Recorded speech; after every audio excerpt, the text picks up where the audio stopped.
is here with us in studio. Hello. This Paul. appearance by Paul is brought to you by All Natural Stone in Burlingame, San Jose, and Dublin. You have a sponsor. Nice. Wow. Yeah. I would have thought it would have been baby powder, but that's awesome. Yeah. Hello. Within Nice the to first see you. 15 seconds. Right off the bat. It's because I think when he sees us, he thinks about baby powder. I don't think that's it. We've just had so many deep I conversations know, with you but we about don't- we baby don't have powder. to- Do you do this everywhere you go? No, just it's immediately? you. No, we could just we'll move on from that. Your hair looks cute. It's short. Oh, it is. Have you not seen me with short hair? No. It's been short forever. Has it been Usually- that long? The pictures you send well are from over the a neck year. down, so I never see Oh, anything else. right. That is true. Right. Burn. Yeah. Ow. That hurt. How's your husband? He's wonderful. How's your wife? Yeah. Oh, I'm sorry. How's your kid? Your kid must be great. Yeah. My dog finds me annoying. Even your dog? I thought dogs What do you loved you mean no even matter my what. dog? We have a Chow Golden Retriever mix. Oh. My wife Carol gets a kick out of this. It's like, so whenever I walk into the room, he immediately gets up and walks into the other room. Yeah, I don't You're mean... joking. Come on. No, I swear to God, we could That's call... not like dogs. No, you could call my wife. She will tell you. Call her right now if you want. And I don't mean like after 5 minutes. Like my foot hits the floor. He gets up and he gives me a dirty look like, oh, this idiot again. And he walks into the other room. And then if I walk into that room that he just walked into, he looks at me like, really? I just got comfortable in here. You're supposed to be in that room. I'm in this room. And then he literally gets up and walks into the other room. He's sick of you blaming your farts on him, I guess. You know, And my wife's like, Carol's like, oh, it's the sound of your voice. He finds it annoying.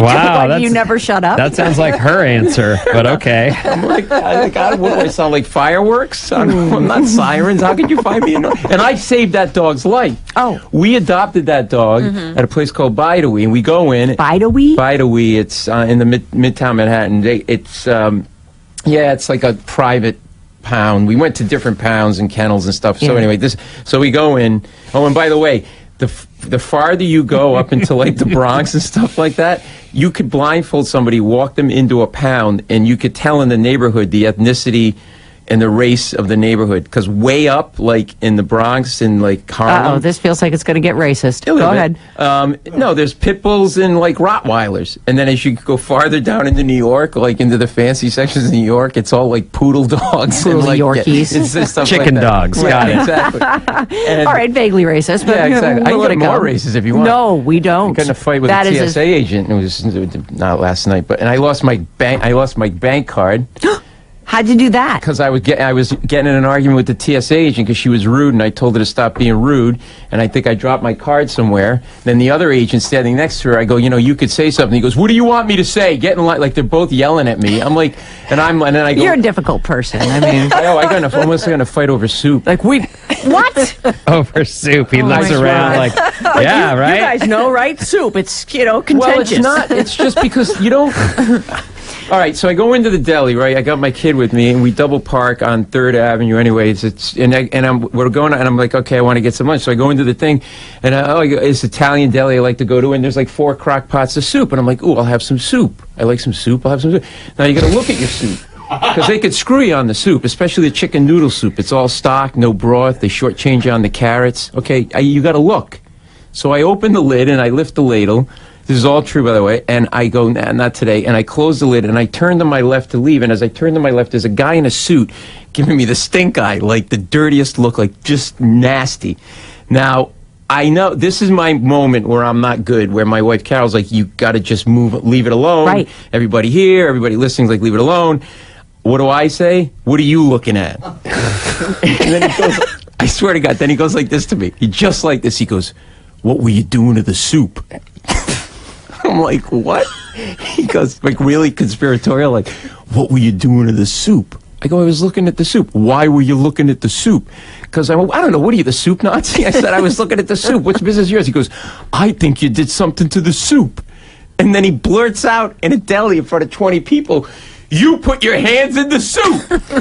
Right. Now, when someone accuses you of something, like... Can't you just prove it right there? My hands are that's dry. exactly what I did with my hands. Oh, my God. See, this is why we should be married. You should be married to him? Is that right? Well, not. Your husband's a great guy, but, if something happens, I'm in a loveless marriage, so I'm ready. So, my hands are up, right? And That's so sad. I know. And I snap. Why do you have your eyes almost covered like I'm a car accident? You look at her. I know. You can watch this. Oh, I think we're Facebook we are Living Facebook this. Living. Yeah. So, And at radioalice.com. how's your mom? watch. Go on with the soup story. So Say you hold say up your hi to your mom. hands. Hi, Mom, if you're listening. Hi, Ellie. So, hi, Ellie's a nice name. So I hold both of my hands up. So first I start to like, what are you talking about? And I'm defensive and I'm angry and I didn't Right. do anything wrong and I snap and I go, you think I put my hands in the soup? Really? And I, just like you did, I spread all 5 fingers. Here, look at my fingers. Lick them. Do they taste like chicken noodle soup? You freak. I said, is that what you do? You get in a suit, you spend your whole day monitoring people's soup intake. You know what I do? I go to delis, I take my pants down, I put ass in the soup all day. I just rub it on. I take minestrone, I just rub it on my, You're screaming this in front of all the other are people like sneaking out? Oh, yeah. And then there's a guy behind the counter, and I go, what, is this what you do? You let customers come in and harass other customers? He goes, I want to speak to the manager. He goes, the manager's not here. And then I went, well, you're the manager for this conversation. And then I went off. And so then I just got so, like, whatever. I didn't get any soup. Right? So I go back in the car. Meanwhile, you double park. Is your double kid parked. waiting in the car? He's waiting I in the car. didn't so get he any didn't- soup. You He met didn't my get son. to witness Oh, this. no, but he knew, because here's the kicker of the whole story. Here's the kicker. So, and you met my son, right? Yes. He's a pretty normal, nice kid, whatever. So we get in the car.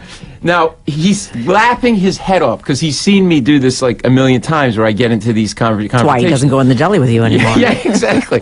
And he goes, you got in another fight, didn't you? I go, how do you know? You weren't even in the... Apparently, he goes, because I saw you. What he saw was looking into the deli. All he saw was my back to the street, me waving both of my hands and and then screaming and then like gesturing like that. And so now I can't go back into that deli for a while. Yeah, you got to give it some time. Well, they're I got always banned going to from- remember you, though. I got banned from a market over a red onion. Look at you just piling them up. Look at you.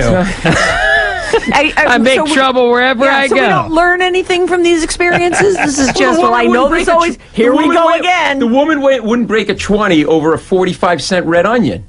I go into the thing, and I'm having a hamburger, and I need some onion for my hamburger, and it's getting cold, and I go and I drop the thing on with the onion on the counter, and I give her 20. She goes, I won't break that. Not I can't break it, I won't break it.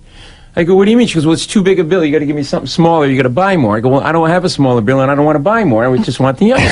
No, I got you guys to understand. I'm very nice. We're talking about a slice of onion that you're going to gotta now take over understand. and put on very your nice. hamburger? No, it's a whole red onion. There's a little market around the corner from our apartment. So you're saying you left your house To go with get- your hamburger on the table? Yes. To go down and get an onion because you can't eat the hamburger without the onion? Yes.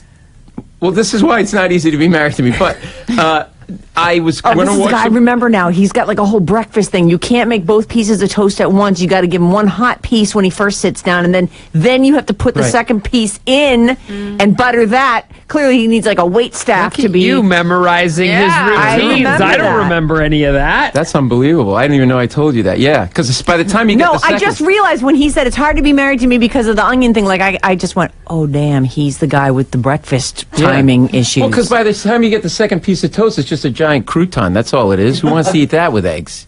I don't think I'm unreasonable. I think the world is unreasonable. That's the problem. So I say to her, that is the problem. so I go through the refrigerator. I don't see. I detect the sarcasm there. I don't.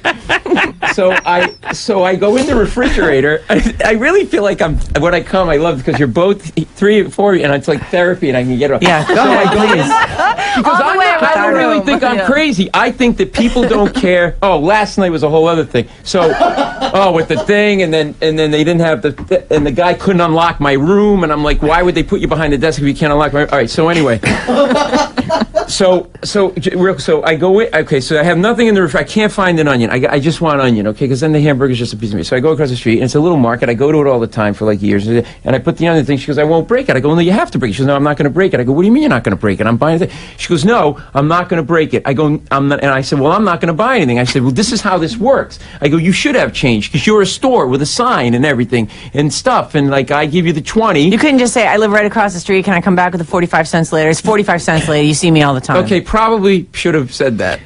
That would have been a good thing, but no. So I said, here, this is a promissory note from the federal government that has a 20 on it. It says you will get paid through the government if I give you this, and I take the onion, and I'm not going to shoot somebody Why don't you today. say, I'll pay $10 for the onion. Give me a 10.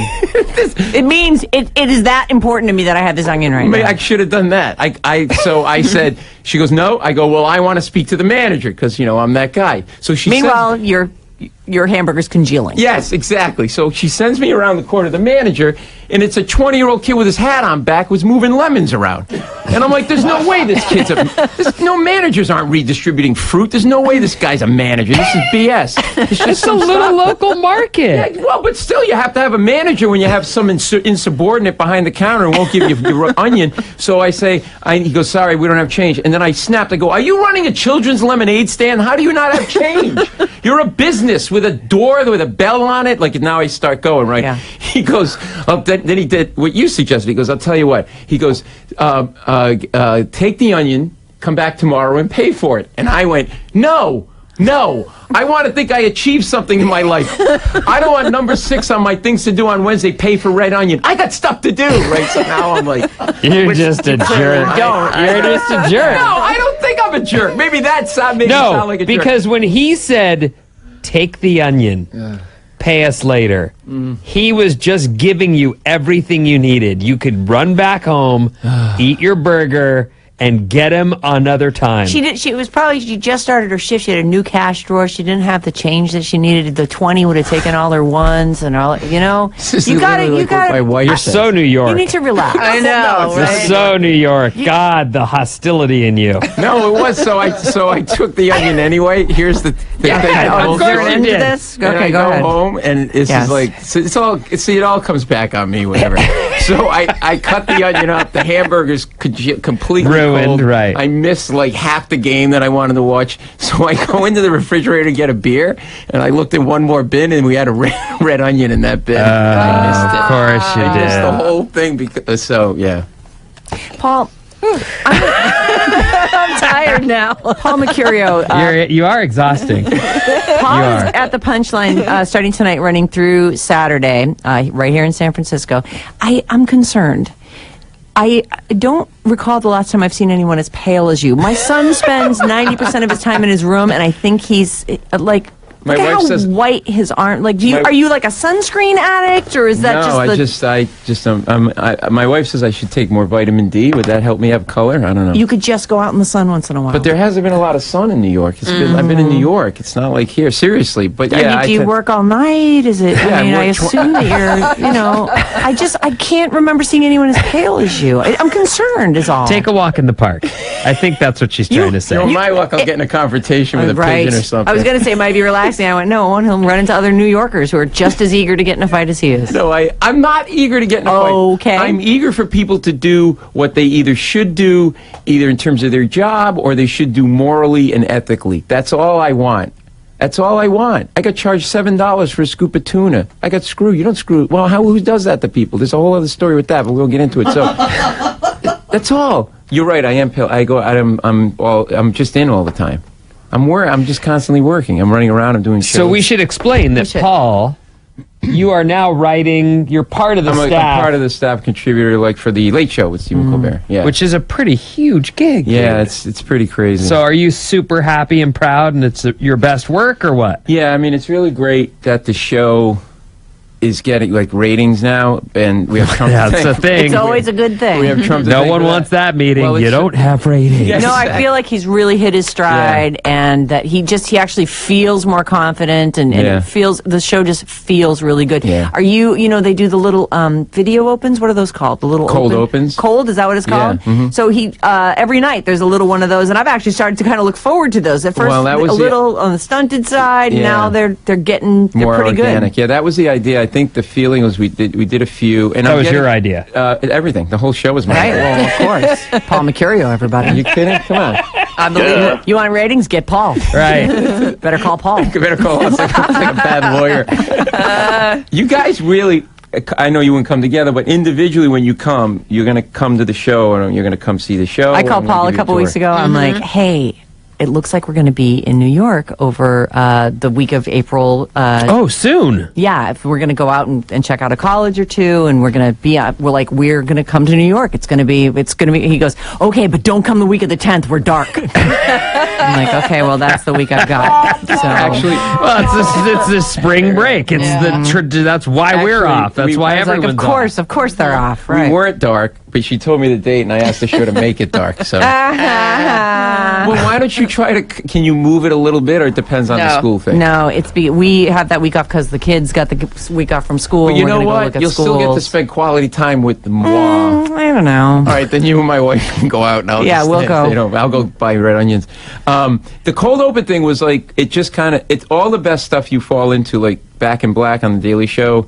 We were getting all of these, like, in the morning we'd get newspapers and footage and say, okay, well, what stories we're going to do today? And there was always like these like, you get them too through the news feeds, like these like some crazy woman does this in Florida, guy Right. that right. But there were two Florida. Yeah, you know, It's you always love 'em, Florida. Very reliable. They see Vinny, tell the image Paul of the what you call Virgin him. Mary in an oil slick, like Yeah. all that stuff. Floridians. Yeah. You know it, right? It got to the point in the meetings where everybody would start going, Florida, Florida. We're like, so we get all these stories that were too small for like for John to do at the desk. They weren't national enough, but like they're so great. And my writing partner and I, who are good friends with Louis Black, we were like, we should do something with Louis on the show. He's like, but why don't we have him rant about, these stories? Why don't we give them to Louis? So we would take 3 stories and we'd string them together with some kind of a through line, and he just ran. And that's how that happened. Like, so you kind of organically fall into stuff, and that's what happened with the cold open. And then it started to catch on. And so Stephen in the beginning wasn't sure how much he still wanted to be the political guy. Right. And I think maybe the network, too, was like, this should be like a general, traditional late-night variety show.